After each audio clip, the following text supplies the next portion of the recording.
वर्तमान विधायक मनोज न्यांगली, पूर्व विधायक भारतीय जनता पार्टी से कमला कसवा और कांग्रेस की युवा नेता कृष्णा पूनिया इस बार मैदान में है। 10 महीने पहले सबसे बड़ा ओपिनियन शेखावाटी ओपिनियन पर कौन होगा सादुलपुर का अगला विधायक, क्या कहती है प्रदेश और क्षेत्र की जनता, कैसा रहा मनोज न्यांगली का कार्यकाल, क्या कहती है जनता पूनिया के बारे में, आइए जानते हैं शेखावाटी ओपिनियन पर सबसे पहला सर्वे।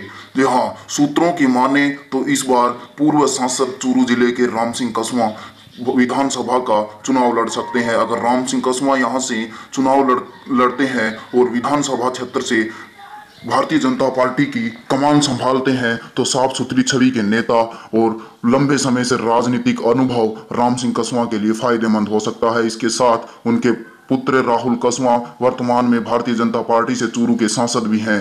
राम सिंह कसवा साफ सुथरी छवि नेता और जमीनी संघर्ष के लिए माने जाते हैं। बड़े राजनीतिक फेरबदलाव और जातिगत समीकरण के अनुसार राम सिंह कसवा का पलड़ा हमेशा से भारी रहा है। जी हाँ, राम सिंह कसवा अगर विधानसभा चुनाव में आते हैं तो मनोज न्यांगली के चक्रव्यूह को तोड़ने में कामयाब हो सकते हैं। कांग्रेस पार्टी को राम सिंह कसवा और भारतीय जनता पार्टी को 10% वोट बैंक कम कर लेंगे, लेकिन बहुजन समाज पार्टी के 14% तक और अन्य जातिगत 25% तक राम सिंह कसवा सेंध मार लेंगे।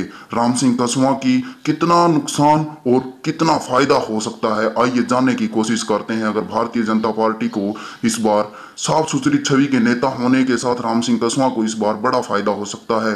भारतीय जनता पार्टी की लहर और लंबे समय से जनता का जुड़ाव राम सिंह कसवा के लिए विधानसभा तक पहुंचाने में आसानी कर देगा। वहीं जाट वोट बैंक की राजनीति करने वाले राम सिंह कसवा अन्य जातिगत सहयोग भी राम सिंह कसवा के साथ हमेशा से रहा है। इसी के साथ राम सिंह कसवा का लंबे समय से राजनीतिक कैरियर और साफ सुथरी छवि भी है।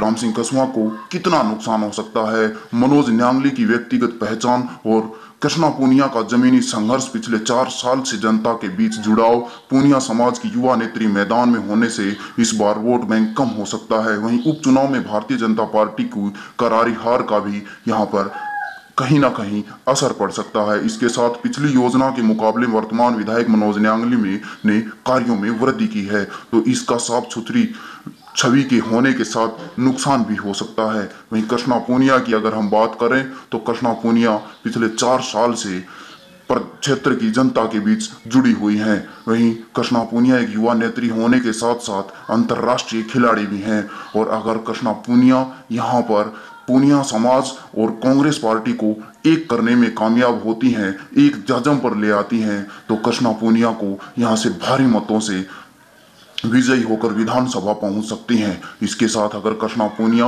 आला अधिकारियों में से बड़े नेताओं की, केंद्र के नेताओं की 1 या 2 रैली करवाने में कामयाब हो जाती हैं, तो यहाँ पर वो भारी मतों से विजयी भी हो सकती हैं। इस बार अल्पसंख्यक मतों में और अन्य जातिगत मतों में कृष्णा पूनिया ने काफी सुधार किया है और सादुलपुर की राजनीति और कांग्रेस के कई नेताओं को अपने साथ जोड़ने का कार्य किया है। इसके साथ साथ वो जमीनी संघर्ष और प्रत्येक गांव गांव ढाणी ढाणी के पिछले 4 साल से दौरे कर रही हैं। कृष्णा पूनिया पिछले बार विधानसभा में पहली बार राजनीतिक में आई है, इससे पहले वो अंतर्राष्ट्रीय खिलाड़ी भी थी। कृष्णा पूनिया को पूनिया वोट बैंक में 35% तक वोट बैंक मिलने की संभावना है। अन्य जाट कम्युनिटी में 15% तक और अल्पसंख्यकों के 5% वोट और अन्य जातियों के 5% वोट और जोड़ लिए हैं। यानी कि सीधा सीधा सबसे बड़ा फायदा कृष्णा पूनिया को, भारतीय जनता पार्टी के 10-17% तक वोट वो अपनी तरफ कर लेंगी, बहुजन समाज पार्टी के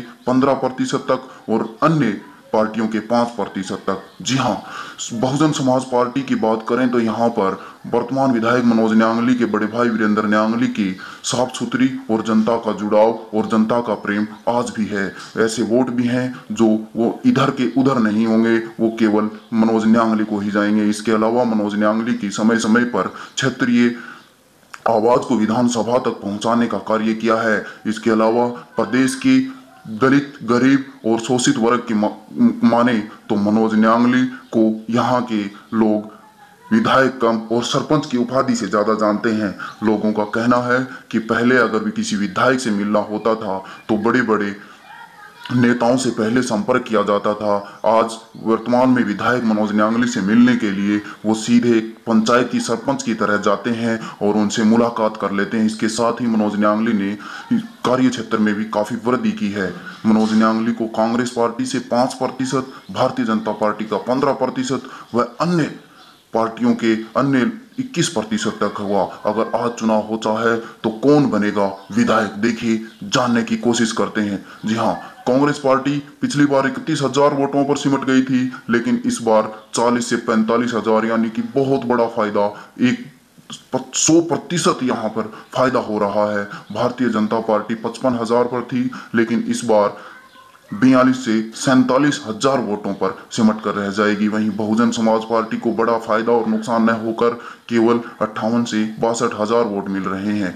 यहाँ ये ओपिनियन पोल केवल जनता की कल्पना शक्ति के आधार पर और सियासी गलियारों से चाय की थड़ी के लोगों के विचारों के आधार पर बनाया गया है। इसे चैनल पर अगर इसी तरह से देखना है तो इस चैनल को लाइक करें।